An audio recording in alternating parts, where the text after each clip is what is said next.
Amen. Sige, magapanglingkod ta. We are still in our... Okay. Napata sa ato ang Article 15 of the Christian Sabbath, New Hampshire Confession of Faith. Before ta mo padayon, na sa inyong first page sa sulod, atong pagbasahon sa dungan, New Hampshire Confession of Faith, Article 15 of the Christian Sabbath. Ready, go. We believe that the first day of the week is the Lord's Day or Christian Sabbath, and it is to be kept sacred to religious purposes by abstaining from all secular labor and sinful recreations, by the devout observance of all the means of grace, both private and public, and by preparation for the rest that remaineth for the people of God. Last week, ato ang gitanaw sa Article 15 as to why this is our celebration of Lord's Day, as to why the first week, as to why kung unsa mga butang nga atong angay i-observe during Sabbath. Okay? But then, my question sa inyo nga naa din hikaron, do you really understand why is it nga Christian Sabbath? Or maybe my question would be para sa inyo is, next slide tayo. This would be my question para sa inyo why do we worship on Sunday? Okay. Why do we have Christian Sabbath on Sunday? Sige daw. Ang utana ko sa inyo nganong Domingo magyod? Naisgutan na nato nitong sa last Sunday, but then in its very core, in its very essence, mangutana ko sa inyo why Sunday? Anybody? Sa inyong understanding based sa tuang discussion last time, nganong Domingo man? Sige daw. Duha lang. Asa ng mic? Sige, si Chian. Chian, why Sunday? In reference po sa pag-pray ni God, which nag-rest siya on the seventh day. Okay. That's why we worship Him on seventh day po as a form of rest. Okay. So, nakafocus imuhang answer sa rest nga part, diba? Dili sa day, which is good. The same way that God rested after creation, we also rest in Him. Ug nato ang ginahimo is kani every Sunday. Sunod na akong pangutana, why Sunday? Okay. Nagaresta, ang atong rest is Sunday. So why Sunday? Kinsa na po sunod? Sige, guys. Sige. Sige, si Ate Beth.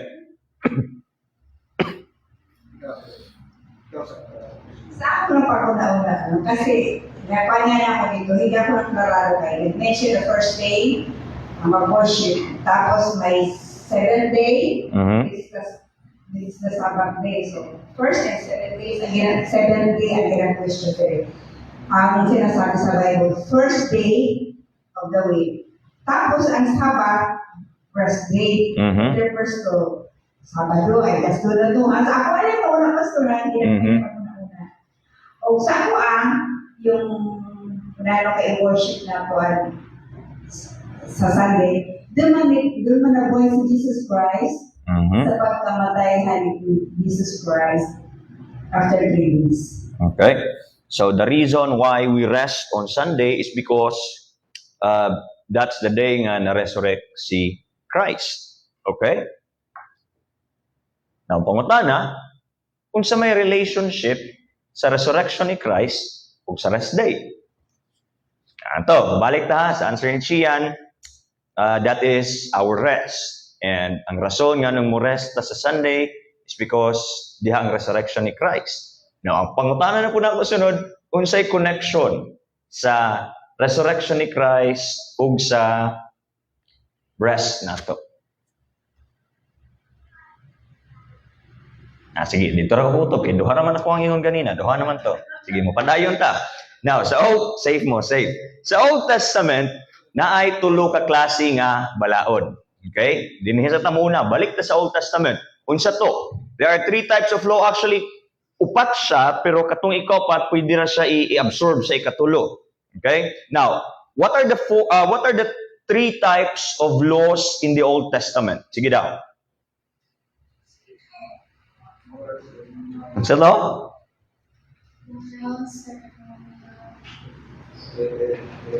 Moral, ceremonial, and unsa ikatulo? Civil. Okay?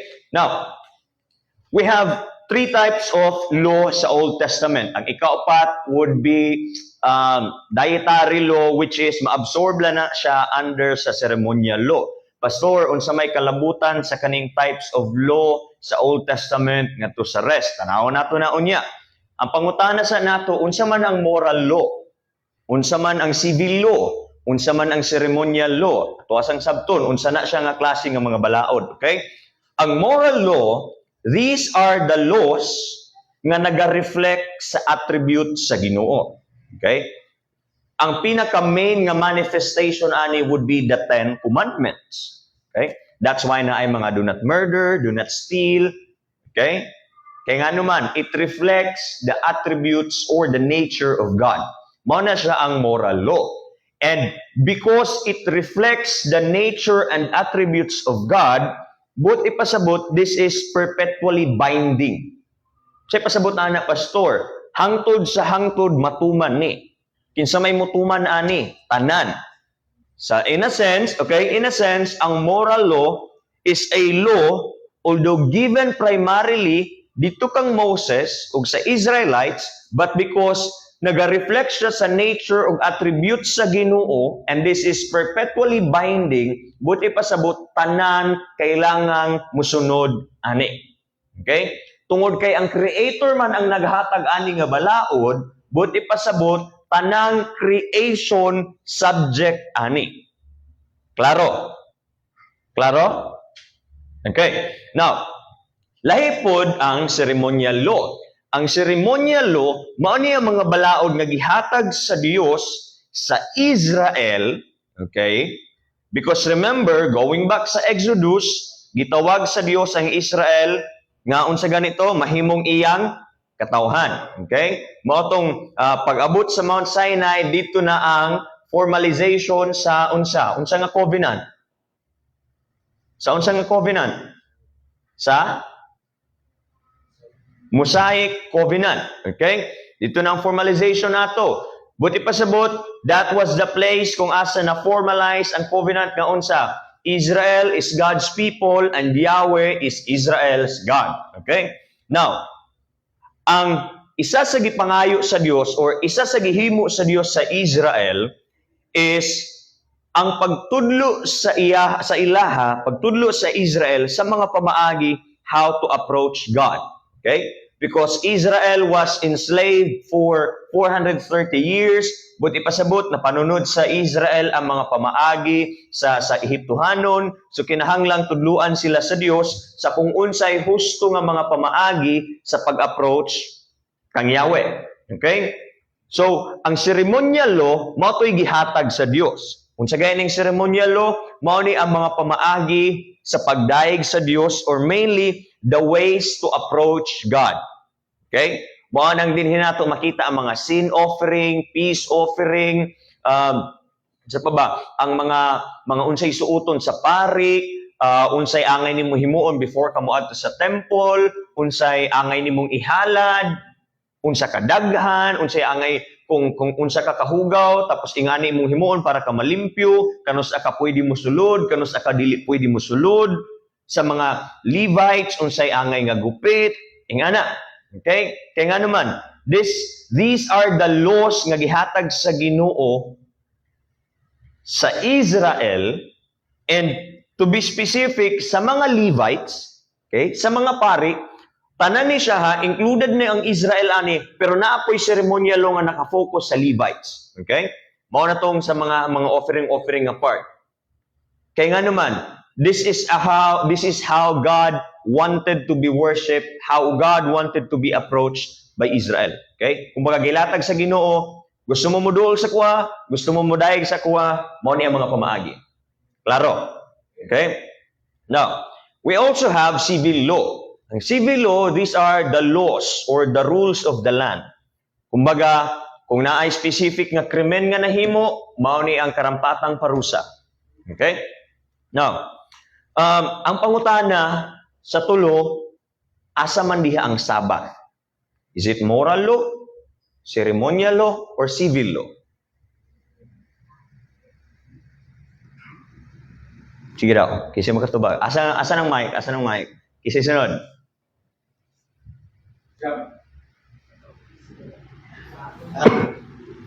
Kasi sunod. Dirita o dirita?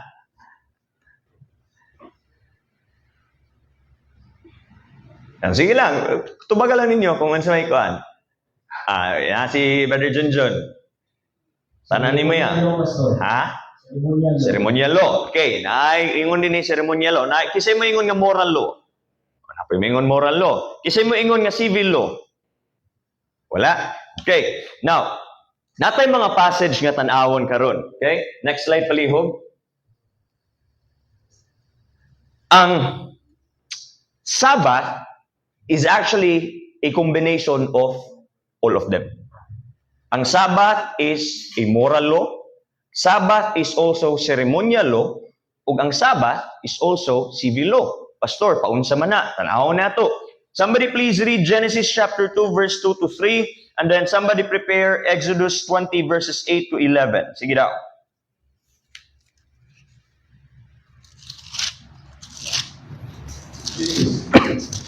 Genesis chapter 2 verses 2 to 3 and then ang sunod mo prepare Exodus 28 to 11. And on the seventh day God ended his work which he had made, and he rested on the seventh day from all his work which he had made. And God blessed the seventh day and sanctified it, because that he had rested from all his work which God created and made. Okay. Now, kano saan siya nahitabo after sa creation? Wala pa Israelites din okay? Naanay gi-imply din naanay gi-show din nga pattern that after work there is rest. Okay? Therefore, this is part of moral law. Kaya nga naman, ang Sabbath na mention na, ang Sabbath gi-show na even before sa Mosaic law. Okay? Right after creation, we see the implementation of Sabbath. Unsay pasabot sa Sabbath? Sabbath means rest. Okay? Mana siya. Now, pag-abot sa Exodus chapter 20, anak ko sa inyo ganina, ang main nga manifestation sa moral law is ang 10 Commandments. Exodus chapter 20 verse 8 to 11. Palihog ko. Exodus chapter 20 verses 8 to 11. Remember the Sabbath day and keep it holy. 6 days shalt thou labor and do all thy work. But the seventh day is the Sabbath of the Lord thy God. In it thou shalt not do any work, thou, nor thy son, nor thy daughter, thy manservant, nor thy maidservant, nor thy cattle, nor thy stranger that is within thy gates. For in 6 days the Lord made heaven and earth, the sea, and all that in them is, and rested the seventh day. Wherefore the Lord rested the Sabbath day and hallowed it. Okay. God made it holy. Kaya nga daw, asa iyahang reference gani? O sa iyahang reference sa verse 11. Anong gihimo niyang holy ang seventh day? Because of creation. Sa katong gibasa ra gihapon nato sa Genesis chapter 2 verses 2 to 3. So, sa katong mga passage nga to ang gibasa, we've seen, we've read nga Sabbath is unsa nga klase nga law? Moral law. Okay? Ug kung moral law gani, buti pasabot, it is perpetually binding. Kinsay angay mo sunod sa moral law? Kinsay angay mo sunod sa moral law? Kinsa nga mga tao? Kinsa? Tanan. Okay? Moral law gani, tanan. Okay? Again, pag moral law, tanang tao. Ang reference ani is dili sa katong Mosaic law. Ang reference ani, although parts sa Mosaic law, pero even katong Mosaic law, dito sila nibalik sa Genesis. Okay? Sa creation. Therefore, moral law ang Sabbath. Now, we also have verses that we need to read. Leviticus chapter 23, verse 3. And then ang sunod, please prepare Numbers 28, 9 to 10. Una ta sa Leviticus, kinsay sunod?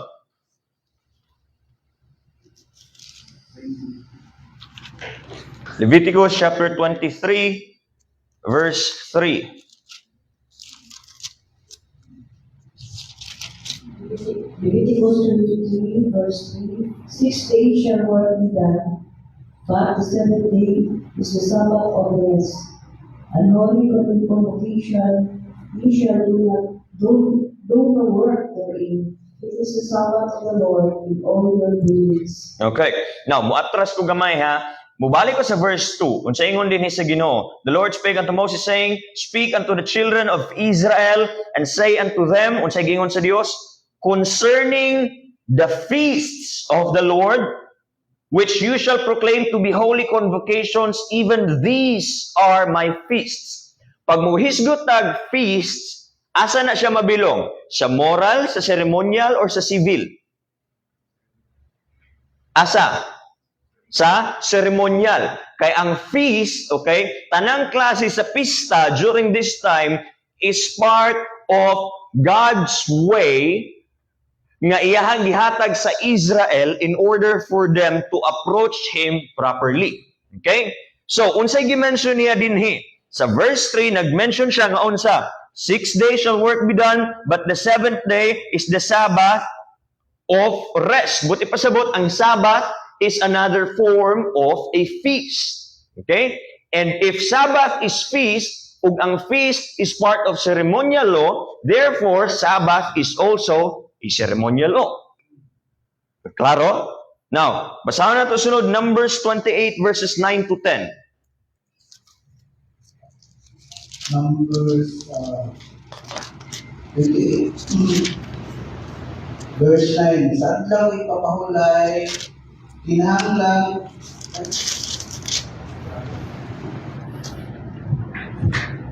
sa adlaw ipapahulay, kinahanglan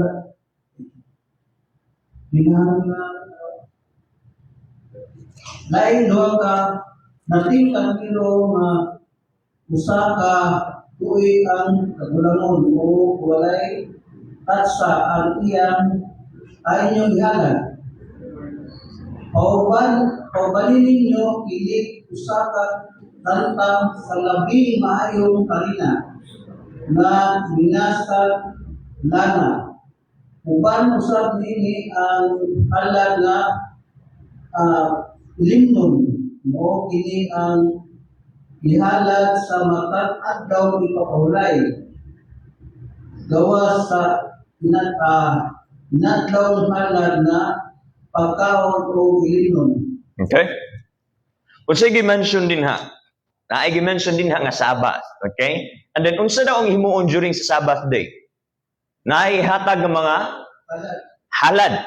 Ang halad, asa na siya nga part nga balaod? Sa moral, sa ceremonial, sa civil? Ceremonial. So, kaning Leviticus 23 verse 3 ug Numbers 28 verses 9 to 10, it shows us nga unsa. Sabbath is, unsa nga klase nga balaod? Ceremonial law. Ug ang ceremonial law, kang kinsa lang gani ni gihatag? Kinsay ang musunod sa ceremonial law? Israel. Klaro? Klaro? Okay? Now, buti pasabot, ang angay musunod sa kung unsa nga klaseng mga halad ang naa dinhi Israel lang. Okay? Dili ni atua, ilahara ni. And this passage, it shows us nga ang Sabbath is ceremonial law. Part siya sa ways of worship nga gilatag sa Ginoo. Now, how about sa civil law? Pastor, ana ka ang civil law kay mga balaod sa yuta. Buti pasabot sa balaod sa yuta, nagi mga punishment. Nya mo ana ka pastor nga ang Sabbath is also civil law. Nabaday ingon ana. Exodus 31 verse 14, palihog ko.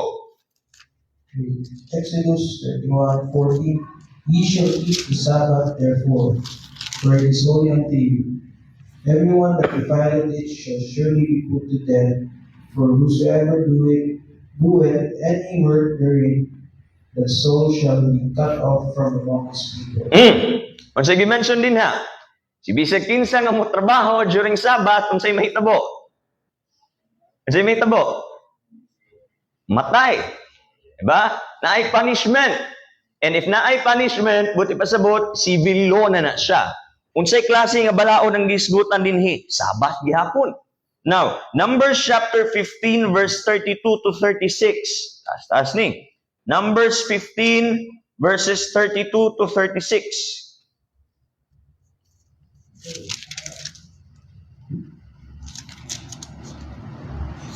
Numbers 15, verses 32 to 36.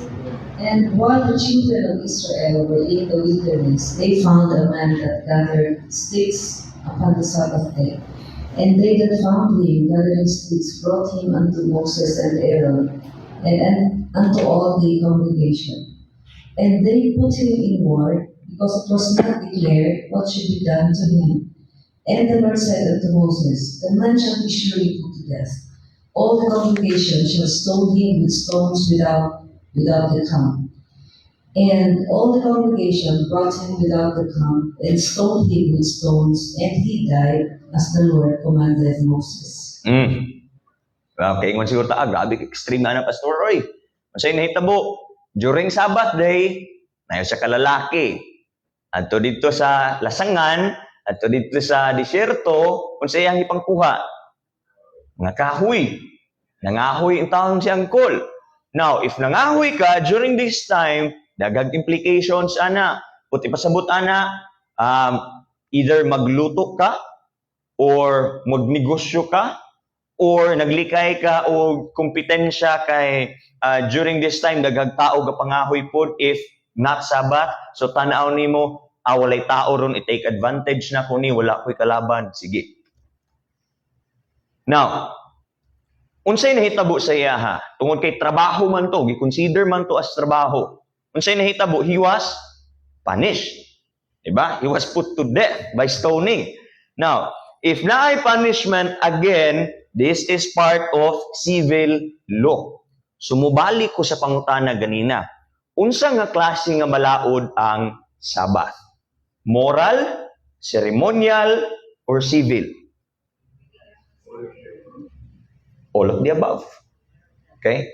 Ang pangutana, asa man dinha ang atuang tumanon. Ubalik ko ha, ang moral law, balaod nga gihatag sa Dios that reflects His attributes and nature. Okay? Ug tungod kay gihatag ni nga balaod before pa sa Mosaic law, dito pa sa creation, buti pa sabot, hatag ni siya nga balaod from the Creator to His creation. Therefore, perpetually binding. Hangtod sa hangtod, matuman ni. Kaya nga no gayong matuman ni? Because it reflects the nature and attributes of God. Tanang tao mutuman ani. Ang ceremonial law, kinsaray mutuman ani? Ang Israel. Okay? Most especially, na ay portion din ha, nga para lang po sa mga Levites. Kaya nga naman, mauni ang pamaagi nga gilatag sa Dios sa ilaha, kay para, this is the way to worship Him properly. Okay? So, buti pa sabot, Israel lang ni. Now, how about sa civil law? Kinsa ra may mutuman sa civil law? Kinsa? Ang Israelites, dili lang Israelites ha, according sa Exodus 31:14, and everyone that is in their lands. Okay? Naigi-mention dito nga unsa, ang mga bond servants, mga man servants, mga maid servants, and even the strangers that is in the land of Israel. Okay? So tanang Israelita ug tanang naa sa yuta sa Israel, obligado mutuman sa civil law. Pastor, dili ba nasubraan ra na? Pareho ra na sa tuang balaod ron. Bisag dili ka taga Davao, pero kay naa ka sa Davao, obligado ka mutuman sa balaod sa Davao. Okay? Pero ang balaod sa Davao, dili nimo pwede i-apply sa balaod sa Manila.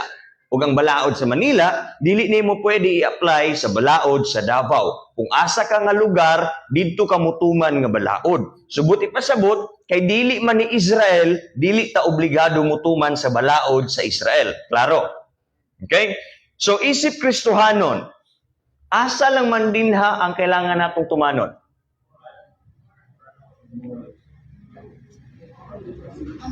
Balik ko sa previous slide, palihog. Okay? Natay definitions gihatag sa kaning mga laws. Okay? Previous slide, okay? First is, it reflects the attributes of God. It is perpetually binding. Ceremonial law, ways of worship fulfilled in Christ. Kung civil law, rules of the land. Based sa kaning nga definition, asa man din ang kailangan natong tumanon? Sige, padaplin sa ninyo ang mga answer ha. Adto ta sa sunod. Okay? Tapos na ta sa Sabbath as law, tanaw na to ang essence sa Sabbath. Okay? Unsa man ang pinaka-essence sa sa Sabbath? Ang moral law, nibalik siya sa creation. Okay? Mao tong perpetual. Next palihog. Ganda. Ang moral law, nibalik siya sa creation, mao tong perpetual. Ang ceremonial nga Sabbath, these are the ways of worship, therefore it must be fulfilled in Christ. Ang civil law, these are the laws of the land. So, buti pa sabot, according sa katong mga na-learn na to ganina, unsa man gyud ay ang Sabbath. Next palihog.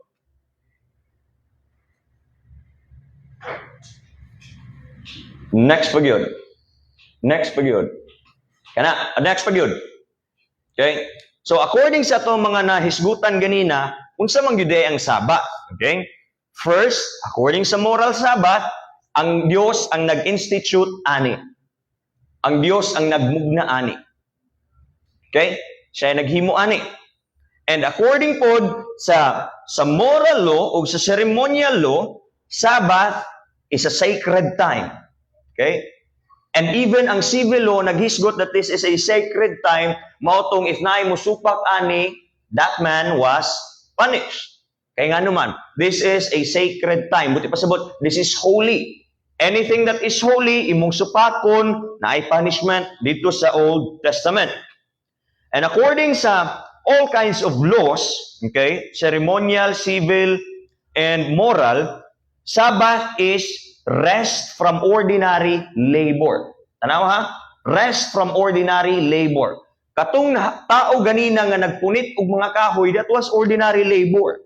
Okay? But he was punished.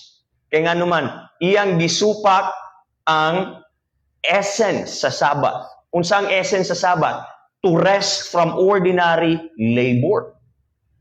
And, according sa ceremonial law, it is a positive devotion to God. Pastor, daghana di ay bawal sa Sabbath. Uy, mga ingani, dili ba siya murag burden kaayo? Dili ba siya kaning murag pressure kaayo sa tao ang Sabbath di ay? Based sa tuwang na-discuss, bag-ulan, do you think Sabbath is a burden? Honestly speaking, tanaw ninyo, maka-pressure ba ang Sabbath? Ha? Dili? Naiwan mo ingon oo, naiba mo ingon dili. Now, tanawan ninyo, kinsay sunod, Isaiah 58 verse 13. Sa mga gidayang Sabbath, mao na niya mo capture sa pinaka-essence sa Sabbath. Isaiah 58 verse 13.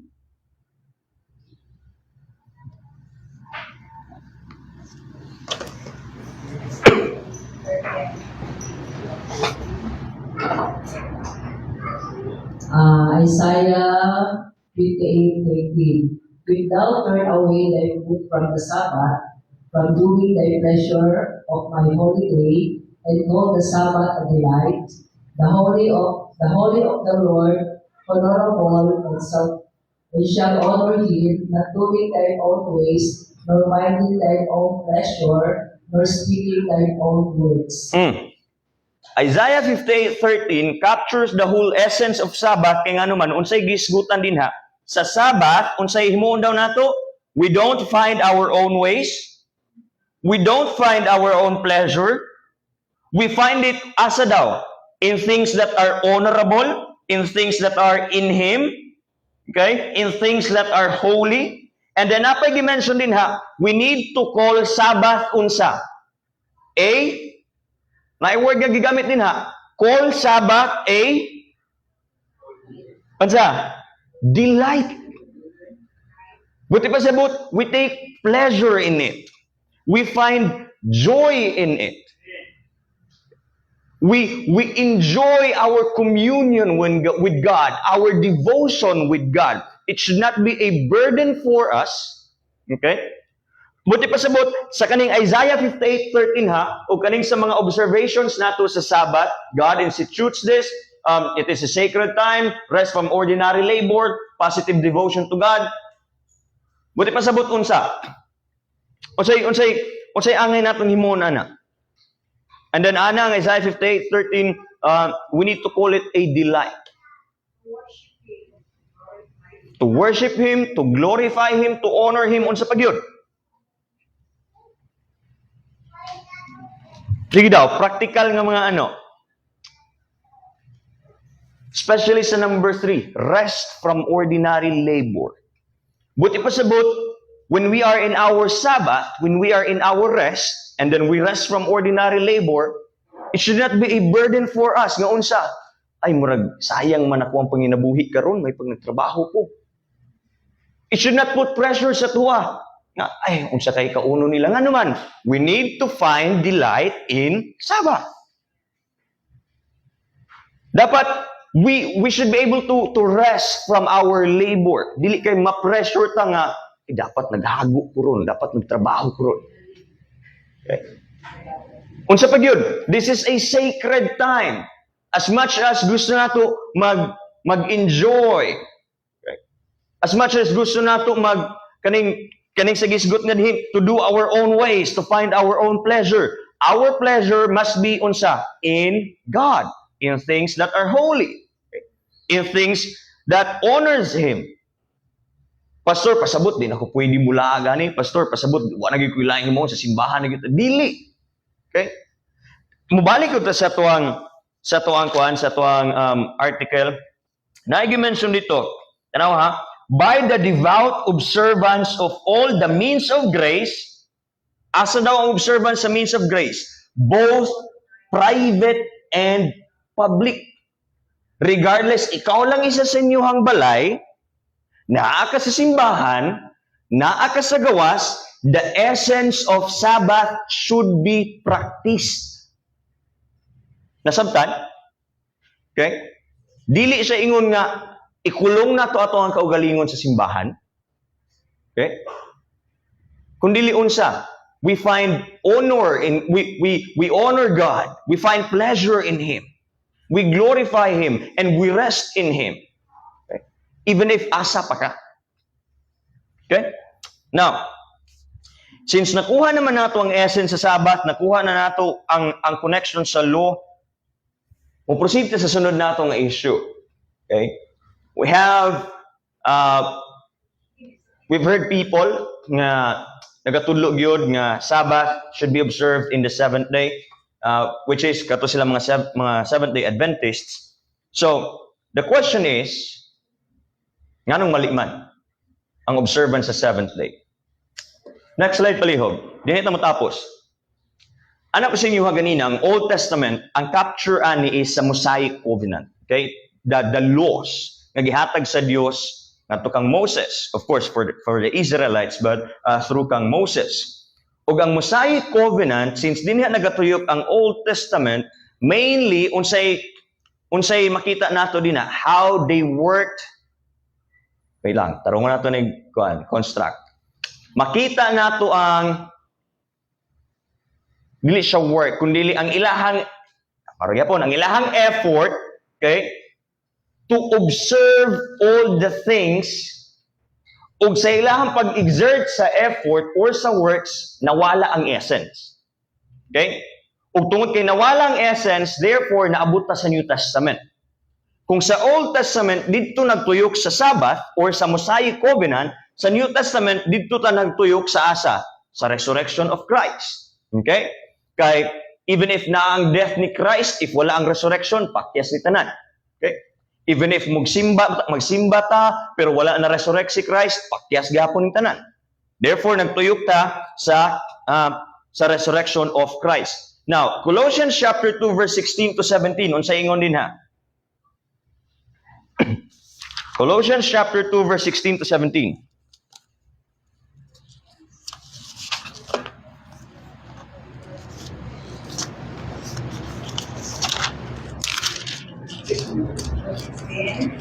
Chapter 2, verse 16 to 17.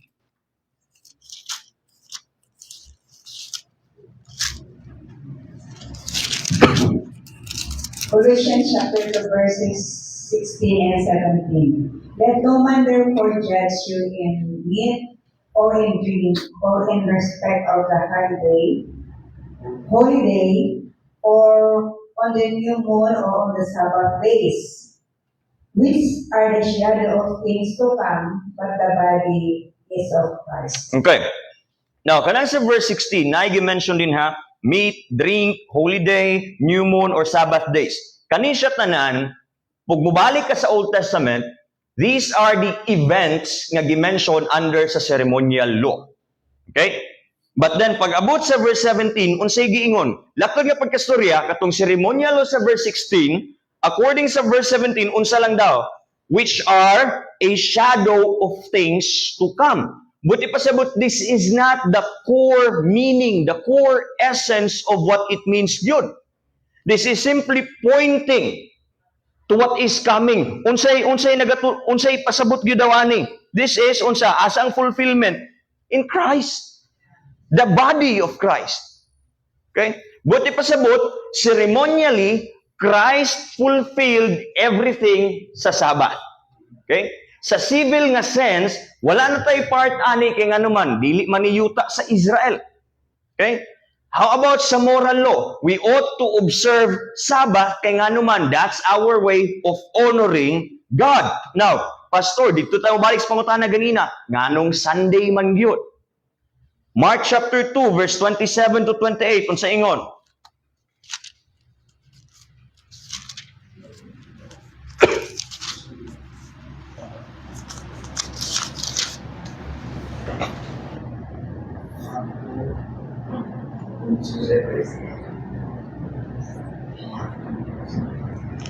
Mark 2:27-28. And he said unto them, the Sabbath was made for man, and not man for the Sabbath. Therefore, the Son of Man is Lord also of the Sabbath. Tanaw ha? Ang Sabbath daw was made for man. Buti pa sabot, it is for our own benefit. There should be no any pressure, no any burden. It should be unsa for our own good. Not man for Sabbath. Okay? And then unsa gingon sa 28, therefore the Son of Man is Lord also of the Sabbath. Isa man ning Son of Man nga gisgutan dinhi? Jesus. Okay? Now, unsa may pasabot nimo ana pastor? With Christ as the Lord of Sabbath, and mubalik na sa katong kung asa gatuyok ang New Testament, which is the resurrection of Christ, kanusa na siya nahitabo sa first day. Si Kristo na-resurrect sa first day. Si Kristo ang Lord of Sabbath. Therefore, we honor the Lord of Sabbath sa kung unsa siya nga adlaw na buhi pag-usab kay nganuman. The same way nga ang Dios ni pahulay tungod kay tapos na ang creation, si Kristo ni pahulay na sa pagtuman sa tanang balaod because in the resurrection day, iya nang gitapos tanan.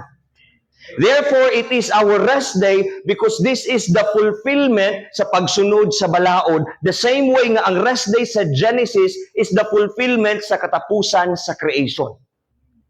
Nag-gets niyo? Ang sa creation, rest day siya from creating. Okay? Ang sa resurrection, rest day na after the obedience ni Christ sa law. Therefore, we have Sunday as our Lord's Day because our Lord Jesus Christ fulfilled everything, was resurrected on a Sunday, and because He is the Lord of Sabbath, we honor Him on the day nga siya na-resurrect. Klaro? Pangutana.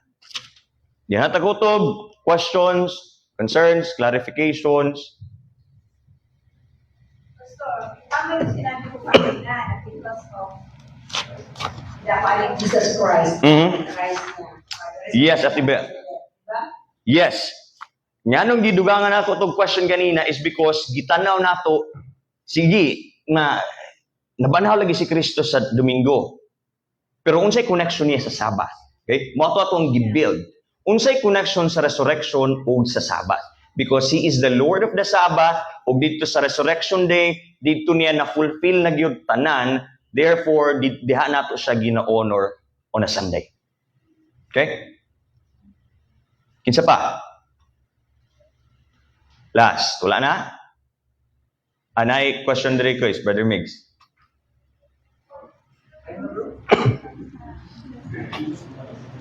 Sir, this is your question, but Violent reaction? again, clarification of violent action. Now, for example, sir, during Sabbath day, now, isip ka, the day was a holy day. However, ang imong mind, wala pa dito. Physically present, mentally o spiritually absent? Ano sa may pangutana? Ano man? Sala na siya? O sa? Yes, is it the same? And kung sa yung appropriate na preparation. Okay. Okay, na to do that. I would say it's a sin yun. Sama sa tuwang gihisgutan ganina, ang essence of Sabbath is honoring God. Isaiah 58:13 captures everything. It doesn't matter if present ka during Sabbath day. Okay? If spiritually absent ka, it's still the same. You're still not part of that Sabbath gihapon. You're not honoring God gihapon. You're not taking pleasure or having pleasure in Sabbath. Sama sa kuwang ingon, Sabbath is called, unsa ganito sa Isaiah 58? Delight. Okay? So if you're not having delight, if you're not taking delight during Sabbath, it's the same thing as saying na you are also sinning because you're not taking delight in Sabbath and you are not honoring God during Sabbath. So it's very important na you are here, your spirit is here, your mental aspect is here, every portion of you is here. Okay? Sige, wala na. If you have any questions, that will be next Sunday na lang because it's time already. Ginahangyo na ako ang tanan sa pagpanindog as we close this in prayer. Akong ginahangya si Brother Sam sa pagsirado.